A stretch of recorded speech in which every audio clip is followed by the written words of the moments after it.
3 cases, 3 locations, 3 completely different kinds of paranormal experience. A 14-year-old boy in Maryland in 1949. 48 witnesses. A priest's diary hidden for 30 years. A Tennessee family in 1817. 4 years of terror. Hundreds of witnesses. A future president who fled after one night. 3 lighthouse keepers on a remote Scottish island in December 1900. The light still burning. The table set for a meal. The men gone. Never found. Everything you are about to hear is documented, witnessed, and on the record. None of it has ever been fully explained. His real name was Ronald Hunkeler. For 50 years after 1949, his identity was protected. The priest stayed silent. The church sealed the records. The world knew him only as Roland, the 14-year-old boy whose case inspired The Exorcist, and whose story, when the evidence is examined carefully, is harder to dismiss than the film ever suggested. It began with a death. Roland's Aunt Harriet had died in January 1949. She had been close to the boy, unusually close, and had taught him to use a Ouija board. Shortly after her death, the sounds began, scratching in the walls, dripping with no source. Roland's mattress shaking violently while he lay in it. His parents took him to doctors and psychiatrists. Nobody found anything wrong. The sounds continued. The family contacted the Catholic Church. Father Edward Hughes examined Roland and concluded demonic possession. He performed an exorcism. He had to stop it when Roland broke a piece of mattress spring and slashed the priest across the shoulder. The wound required medical attention. The exorcism was abandoned, unfinished. Days later, the scratches appeared. Not inflicted from outside, rising from within the skin, forming letters, forming words, the clearest word, repeated across his chest and arms in raised red welts, was a single word: Louis. The family understood. They had relatives in St. Louis. They packed and left Maryland. In St. Louis, the case was taken up by Father William Bodern, assisted by Father Raymond Bishop and Father Walter Halloran. Father Bishop kept a diary. He recorded everything, every session, every observation, every detail of what the priests witnessed across 3 weeks of nightly exorcism attempts. That diary was placed in a sealed drawer at the Alexian Brothers Hospital when the case ended, and was not discovered until a workman found it during the building's demolition in 1978. What it describes is this: Roland was calm during the day, normal, a 14-year-old boy. But at night he would enter a trance from which he could not be roused. His voice changed completely, a guttural voice that the attending priest described as belonging to nothing they had encountered. This voice spoke in Latin. Roland had never studied Latin. It used phrases the priest described as correct and specific. It knew things. It addressed the priests by name. It spoke about private matters in their lives that the boy had no means of knowing. Father Halloran, the most careful and measured of all the witnesses, a man who explicitly denied some of the more dramatic claims made in later accounts, confirmed seeing objects fly across the room with no visible cause, the mattress shaking beneath the boy, and scratches appearing on the boy's skin spontaneously during sessions. Father Halloran broke his nose during one session. He was struck by something he could not see. A crucifix was hurled at Father Bodern and narrowly missed his head. 48 people witnessed events across the full duration of the case. 9 of them were priests, 12 were nurses. None of them, according to available records, ever recanted what they said they saw. On the night of April 18th, 1949, Roland sat up during a session and spoke in his own voice. He said, "Saint Michael the Archangel, defend us in battle." Then he said, "He is gone," and he lay back down and slept. In the morning, he remembered nothing. Ronald Hunkeler went on to live an ordinary life. He worked for NASA as an engineer. He married. He had children. He refused every interview request.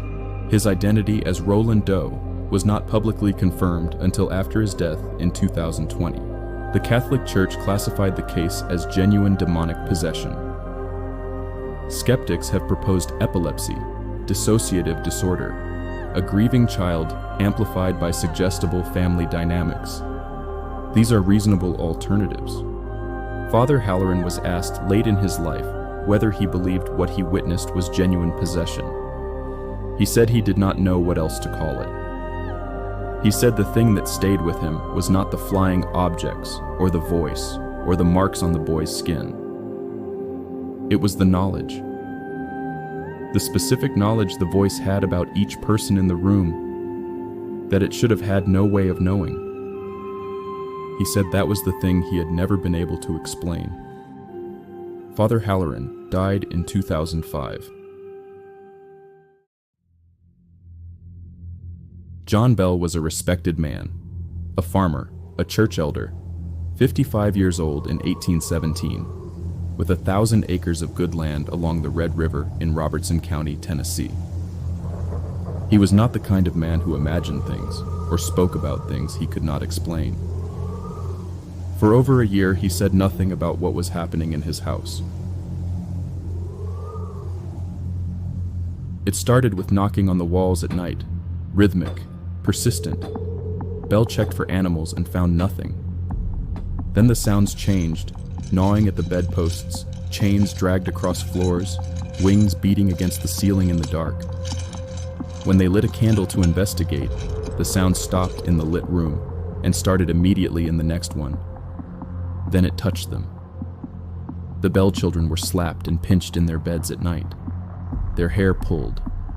Betsy Bell, the eldest daughter, was slapped hard enough to leave her cheeks red and choked by something she could not see. John Bell himself began suffering physical attacks, his tongue swelling without warning, his limbs trembling, invisible hands striking him at any hour. In 1818, Bell told his closest neighbor, James Johnson. Johnson came to the farm, sat through the night, witnessed the disturbances, and told everyone he knew. Word spread, and what happened next separates the Bell Witch from almost every other paranormal case in American history. Hundreds of people came to the Bell farm over 4 years. Farmers, ministers, teachers, their wives and children. People who knew John Bell personally, who trusted his word, and who came away from that farm certain of what they had experienced. The entity did not hide from witnesses. It wanted an audience. By 1819, it could speak, clearly, in a voice that filled the room. It quoted scripture, debated theology with visiting ministers, knew the names of strangers, and knew private details about people's lives it had no means of knowing. The Bell family called it Kate. Kate hated John Bell with a focused personal malevolence. It adored Lucy Bell, his wife, brought her fresh fruit, sang hymns for her, expressed what witnesses described as genuine concern when she was ill. The father it targeted specifically and relentlessly. In 1819, General Andrew Jackson heard the stories and decided to investigate. Jackson was a soldier and pragmatist who found the stories absurd. He brought companions and a man who claimed to be a professional witch tamer. Jackson's wagon stopped on the road approaching the Bell farm. The horses would not move. No obstruction. No explanation. A voice spoke out of the air and told them they could pass. The wagon moved. That night, Kate made the professional witch tamer its specific focus. He was struck and pinched and driven from the house in genuine terror in front of multiple witnesses. Jackson left the following morning. He had planned to stay a week. He was recorded as saying he would rather face the entire British Army again than spend another night in that house. John Bell's health declined steadily for 3 years. The attacks became more frequent, more severe. He lost weight, lost strength, could barely eat. On the morning of December 19, 1820, his family found him unconscious in his bed.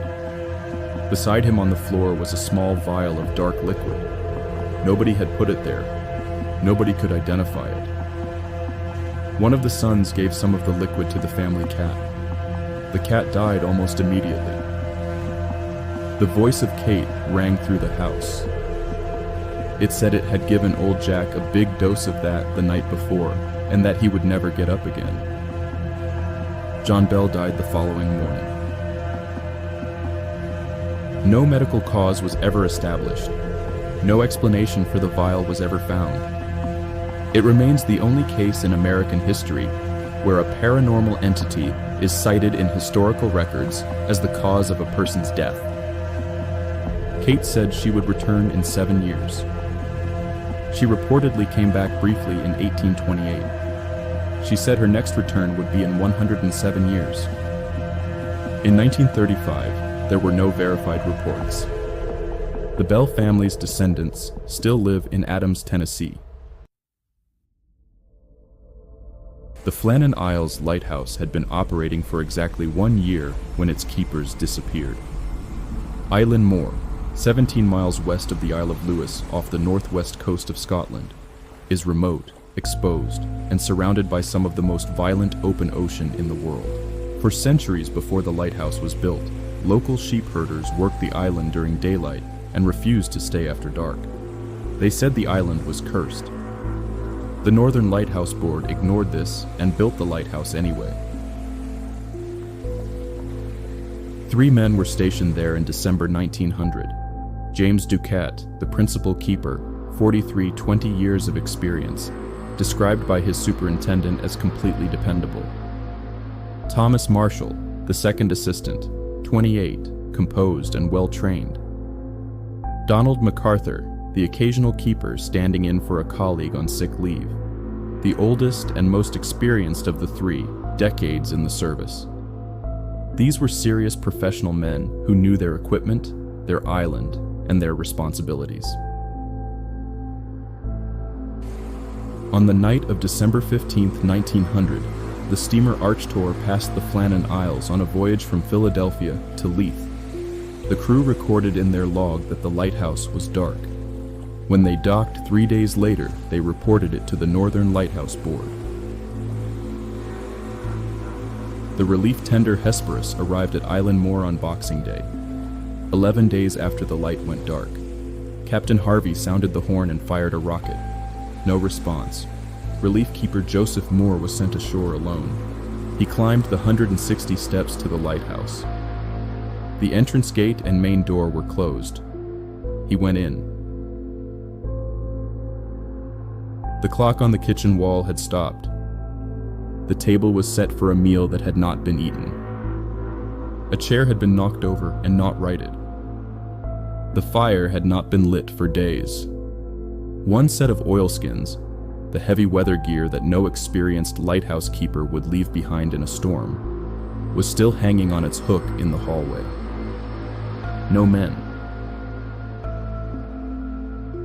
Moore searched the lighthouse. The crew of the Hesperus searched the island. Nothing. James Ducat, Thomas Marshall, and Donald MacArthur were simply gone. No bodies, no blood, no sign of struggle, no note. Captain Harvey's telegram to the Northern Lighthouse Board read, "A dreadful accident has happened at Flannan's. The 3 keepers have disappeared from the island." A dreadful accident. Because he had to call it something.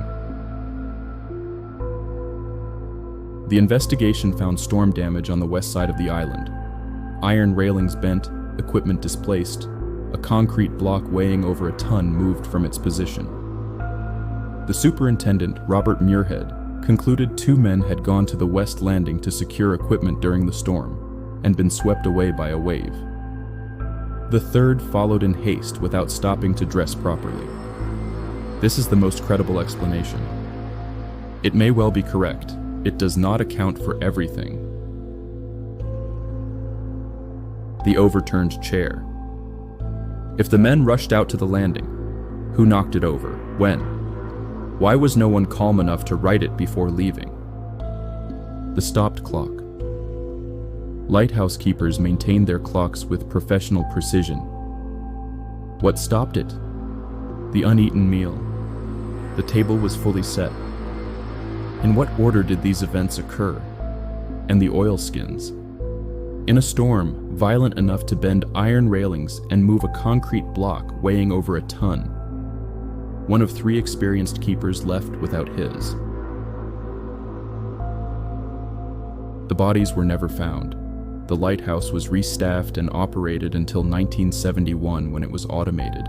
The keepers who served there in the decades after 1900 described the island as having a particular quality they found difficult to name.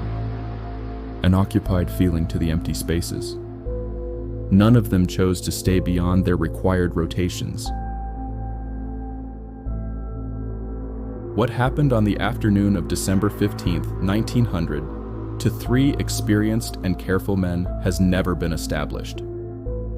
Muirhead's wave theory is the most likely explanation. But the chair was overturned and not righted. The clock had stopped. The meal was set and untouched.